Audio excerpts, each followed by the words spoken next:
ಆಟದ ಬಗ್ಗೆ ಆಸಕ್ತಿ ಇದೆ, ಯಾರನ್ನ ನಾವು ಹುರಿದುಂಬಿಸಿದ್ರೆ ಇನ್ನ ಮುಂದೆ ತರಬಹುದು ಅಂತ ಗುರುತಿಸಿ ಹಿಡಿಯಕ್ಕಾಗದೆ ಈ ತರ ಗುರುಗಳಿಂದ. ಸೊ ಇವತ್ತು ನಾನು ಏನೇ ಆಗಿ ಇಲ್ಲಿ ನಿಂತಿದ್ರು, ವೈದ್ಯ ಆಗಿದ್ರು ಸಹ ಅದೆಲ್ಲ ಒಂದು ಕ್ರೆಡಿಟ್ ಗೋಸ್ ಟು ನನ್ನ primary school teacher PT sir Kumaraswamy sir ಹಾಗೂ ನನ್ನ high school coach kho kho coach Mahadevappa sir. So ನಾವು ಆಗ ಪ್ರಾಕ್ಟೀಸ್ ಮಾಡ್ತಿದ್ದು 6 o'clock ಅಂದ್ರೆ 6 o'clock ಎಕ್ಸಾಕ್ಟ್ ನಾವು ಗ್ರೌಂಡ್ ಅಲ್ಲಿ ಇರ್ಬೇಕಾಗಿತ್ತು. 5 ನಿಮಿಷ 10 ನಿಮಿಷ ಲೇಟ್ ಆದ್ರೂ ಪನಿಷ್ಮೆಂಟ್ ಕೊಡ್ತಾ ಇದ್ರು. ಅಷ್ಟು ಸ್ಟ್ರಿಕ್ಟ್ ಆಫೀಸರ್ ತರ ಮಿಲಿಟರಿ ಆಫೀಸರ್ ಅನ್ಕೋಬೇಕು. ಮಧ್ಯ ಬೈಕೊಳ್ತಾ ಇದ್ವಿ, ಸರ್ ಕ್ಷಮಿಸ್ಬೇಕು, ಆಗಿನ ಕಾಲಕ್ಕೆ ಇದ್ದಂತ ಬುದ್ಧಿಗೆ ಇದೇ ನೀರು ನಮ್ಗೆ ಹಿಂಗ್ ನಿಲ್ಲಿಸ್ತಾರ ಹೊರಗಡೆ. 5 ನಿಮಿಷ 10 ನಿಮಿಷ ಲೇಟ್ ಆದ್ರೂ ಗ್ರೌಂಡ್ ಇಂದ ಹೊರಗೆ, ಗ್ರೌಂಡ್ ಒಳಗಡೆ ಕಾಲ್ ಹಾಕಕ್ಕಾಗಲ್ಲ. ಅವ್ರ ಹಿಂದೆನೆ ಅಲಿಬೇಕು, ಸರ್ ಸಾರಿ ಬಗ್ತಾ ಇರ್ಲಿಲ್ಲ. ಯಾಕೆ ಅಪ್ಪ ಹಿಂಗಾಡ್ತಾರೆ ಅಂತ ಮನ್ಸಲ್ಲಿ ಅನ್ಕೊಳ್ಳೋ.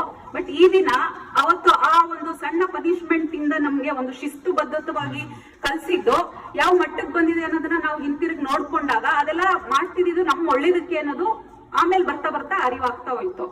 ಸೊ ನಿಮ್ಗೆಲ್ಲ ಗೊತ್ತೇ ಇದೆ, ಕ್ರೀಡೆ ಅಥವಾ ಕ್ರೀಡಾ ಚಟುವಟಿಕೆಗಳು ಓದಿನ ಜೊತೆಗೆ, ಯಾಕಂದ್ರೆ ಬರೀ ಓದ್ಕೊಂಡೇ ಇರಕ್ಕೂ ಆಗಲ್ಲ ಅಥವಾ ಬರೀ ಕ್ರೀಡೆಲೇ ಇನ್ವಾಲ್ವ್ ಆಗಕ್ಕೂ ಆಗಲ್ಲ. ಸೊ ಓದಿನ ಜೊತೆಗೆ ಕ್ರೀಡೆನೂ ನೀವು ಸೇರಿಸ್ಕೊಂಡು ಮಾಡ್ಕೋಬೇಕಾಗತ್ತೆ. ಯಾಕಂದ್ರೆ ಈಗಿನ ಕಾಂಪಿಟೇಟಿವ್ ವರ್ಲ್ಡ್ ಅಲ್ಲಿ ಒಂದೇ ಫೀಲ್ಡ್ ಅಲ್ಲಿ ಹೋಗ್ಲಿಕ್ಕೆ ಆಗಲ್ಲ.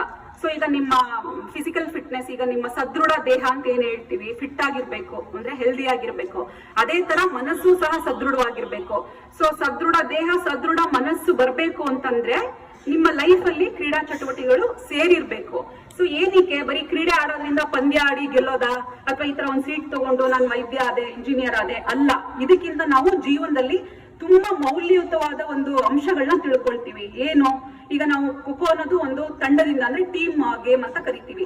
ಆ ಟೀಮ್ ಅಲ್ಲಿ ಆಡೋದ್ರಿಂದ ನಾವು ಆ ನಾಯಕತ್ವದ ಗುಣ ಸಿಗುತ್ತೆ ನಮಗೆ. ಮತ್ತೆ ಟೀಮ್ ಮೆಂಬರ್ಸ್ ಜೊತೆ ನಾವು ಹೇಗೆ ಕಮ್ಯುನಿಕೇಟ್ ಮಾಡಬಹುದು, ಯಾಕಂದ್ರೆ ಒಬ್ಬೊಬ್ರದ್ದು ಒಂದೊಂದು ಡಿಫರೆನ್ಸ್ ಆಫ್ ಒಪಿನಿಯನ್ ಇರುತ್ತೆ. ಆ ಡಿಫರೆನ್ಸ್ ಆಫ್ ಒಪಿನಿಯನ್ ನ ಹೇಗೆ ನಾವು ಗೌರವಿಸಬೇಕು, ಮತ್ತೆ ಅದು ನಮ್ಮ ಆತ್ಮವಿಶ್ವಾಸನ ಹೆಚ್ಚಿಸುತ್ತೆ. ಈಗ ನೋಡಿರ್ಬೋದು ನೀವು, ಆಟದ ಜೊತೆ ಓದುವಂತ ಮಕ್ಕಳಲ್ಲಿ ಇರೋಂತ ಉಲ್ಲಾಸತನ, ಲವಲವಿಕೆ ಬರೀ ಓದ್ಕೊಂಡಿರೋಂತ ಮಕ್ಕಳಲ್ಲಿ ಕಾಣಲ್ಲ, ಗಮನಿಸಿರ್ತೀರ ನೀವುನು.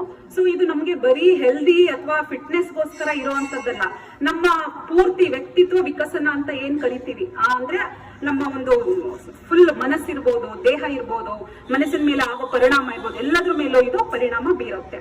ಸೊ ನಾನು ಇಲ್ಲಿರೋ ಆಟೋಟ ಸ್ಪರ್ಧಿಗಳಿಗೆ ತಿಳಿಸೋದು ಇಷ್ಟೇ, ಈಗೇನ್ ನೀವು ಕಲಿತಾ ಇದ್ದೀರಾ ಅದನ್ನ ಇನ್ನೂ ಸ್ಕಿಲ್ಫುಲ್ ಆಗಿ ಕಲೀರಿ. ನಿಮ್ಮ ಪ್ರತಿಭೆನ ಇನ್ನೂ ಹೊರಗಡೆ ತಗೊಂಡ್ಬರ್ಬೇಕು. ಅದಕ್ಕೆ ನಿಮ್ ಗುರುಗಳು ಹೆಲ್ಪ್ ಮಾಡ್ತಾರೆ.